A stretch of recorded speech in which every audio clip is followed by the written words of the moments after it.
Bismillah ar-Rahman ar-Rahim. Welcome back. This is our final interview for the morning, and we're going to be talking to the Cassim or Cassim sisters. I'm not quite sure how they pronounce it, and they are the lovely sisters who are involved in an unusual sport for us here in South Africa. It is the sport of fencing, and let's welcome the two girls to the studio. Imaan and Aaliyah, assalamu alaikum. Welcome.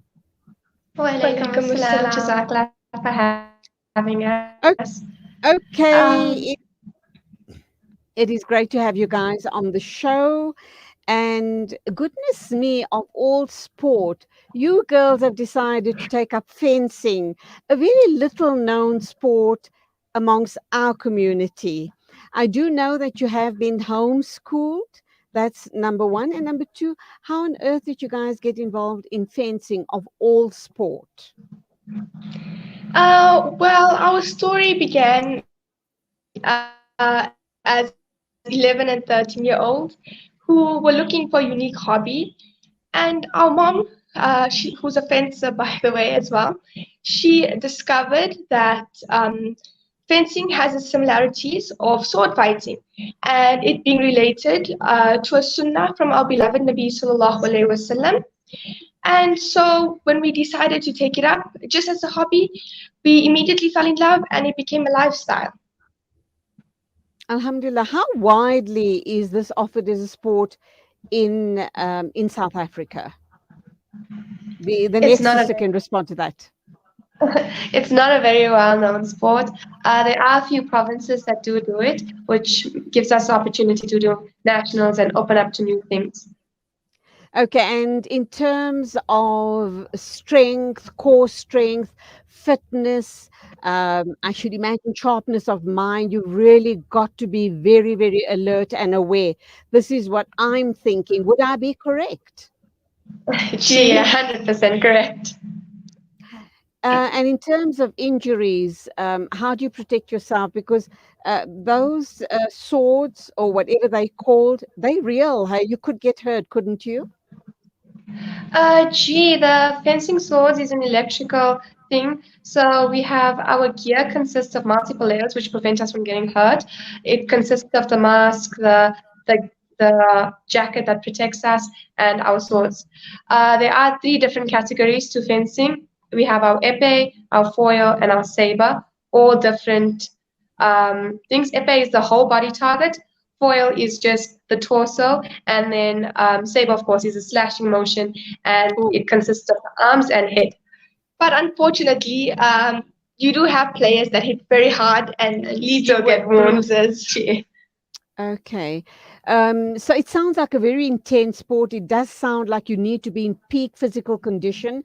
So apart from, doing the actual fencing exercises, what other exercises do you need to do to build up to be fit enough to be, playing this sport? Well, you do have to do a lot of footwork because I would say 90% of fencing consists of footwork and a lot of hand and eye coordination. Wow. Like workouts and skills you have to practice. It's not just about hitting someone with the sword. You have to know where to hit, when to hit. It's all about timing and it's all about precision. So yeah, a lot of footwork and a lot of hand and eye coordination things. Where to from here? I do know that you guys are going on an overseas competition. And that's the reason why we're also talking to you this morning. Apart from the fact that this is a very little known sport in our community, we're hoping and praying, inshallah, more and more people do become interested and get involved because you do become very fit through this sport. When are you guys deciding on going on this tournament or this competition? And how can we as a community help get you guys there? Alhamdulillah, to all our loving family and friends and a caring community, as well as the OQAF South Africa organization, we have collected all the funding to get us to Ghana. So alhamdulillah, we are sorted on that. And we leave on the 14th of February. So it's from from 14th of February, and then we back on the 23rd. Okay, inshallah, you So, guys do bring back the gold, the gold inshallah. trophy to South Africa. What are you going to do when you come back to South Africa? Because this is a huge achievement. You guys undoubtedly are role models in your field, but a role model saying to other young people that anything you want to do, you can achieve. It just means perseverance and hard work.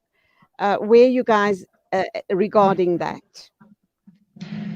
Inshallah, if we bring home the gold, we want to work hard, and when we get the funding, we hope to go to the World Championships, which is held this year in Bulgaria. So, inshallah, that will happen.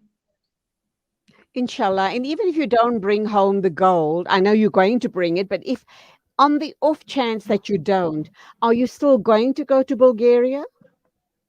Yes, if inshallah, if we have the funding and if we've ranked high enough in the African Championships, then we will make it. Okay, so tell us a little bit about yourselves. How old are you and for how long have you been homeschooled? Well, I'm 17, I'm the oldest, and I've been homeschooled for 2 years now since COVID began.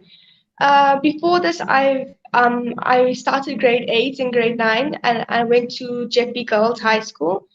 But unfortunately, because of the COVID, we thought it was just best for us to be homeschooled, and it's also easier for our training. And we really do enjoy homeschooling.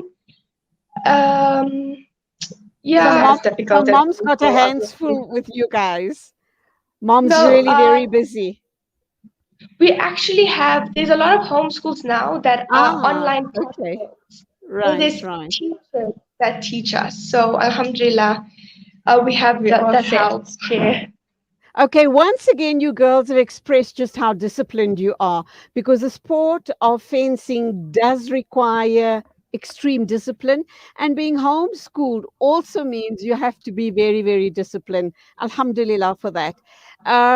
So this is your life's passion, undoubtedly. But let's look at the real world.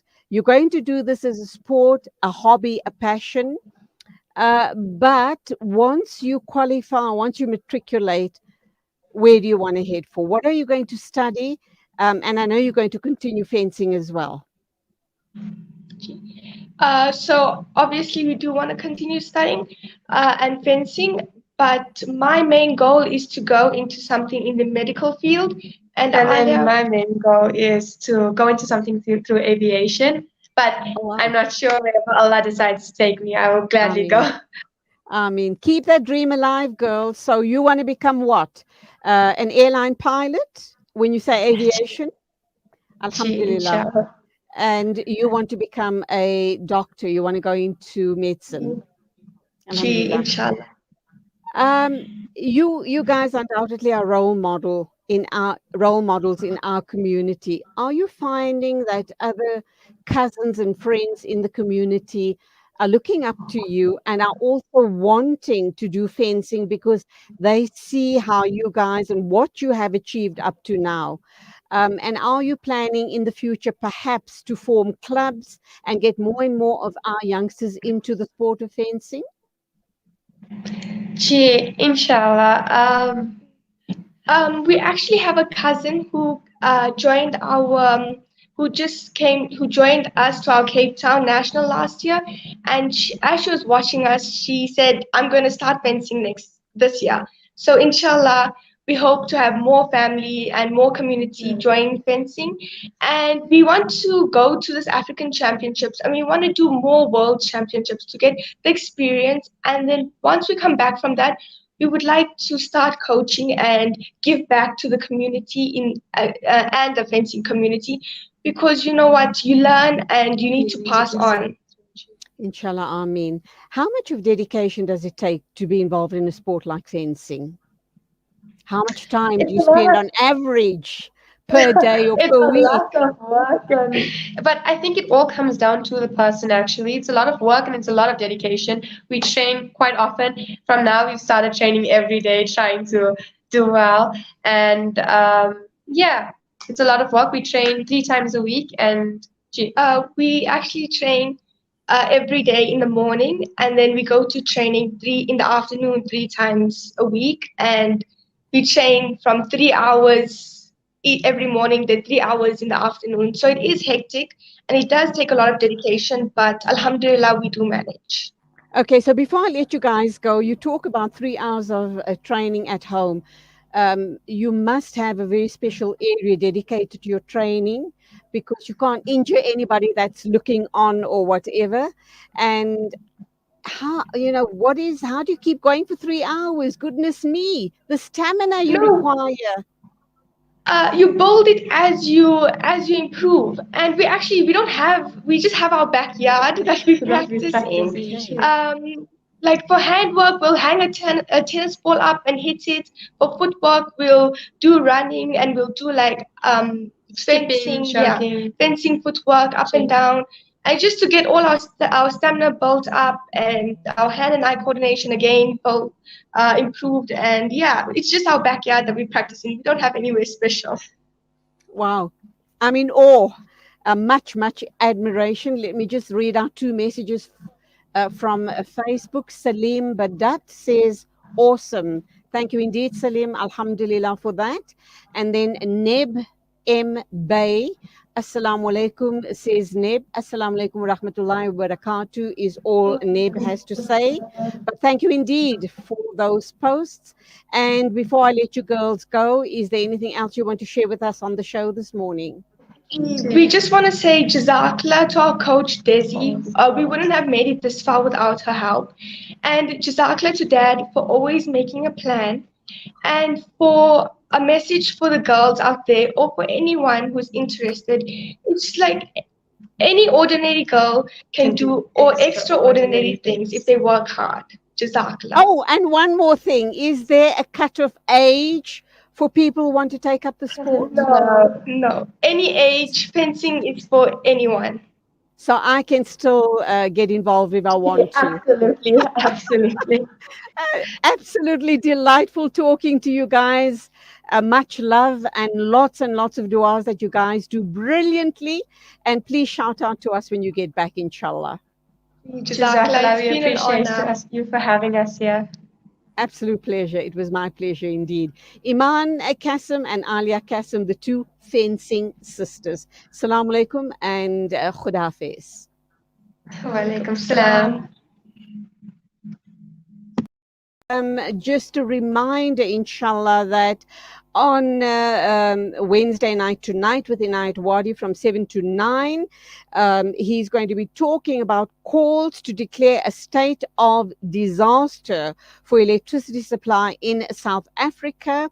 And the guests on the show today, on the show tonight, that is energy expert Lungile Mashele, business person Tando Makubu, union leader Memetlwe Sibe, a ZAPO leader who has staged a sitting protest at NERSA offices, Kekeletso Kena, and as time goes, more panelists will be included. So please do tune in tonight on Salam Media, 7 to 9 o'clock, Wednesday nights with Inayat Wadi, called to declare a state of disaster for electricity supply in South Africa. A big thank you to my producer Nasrin Naidu and our controller. That, of course, is you, Olani. From me till Monday morning, the same time as always. Assalamu alaikum. Thank you for your time and Khuda Hafiz. Don't forget, next up, you can listen to the beautiful recitation of Juz 25 by Sheikh Ahmed Al Ajmi. It is exactly 10 after 10.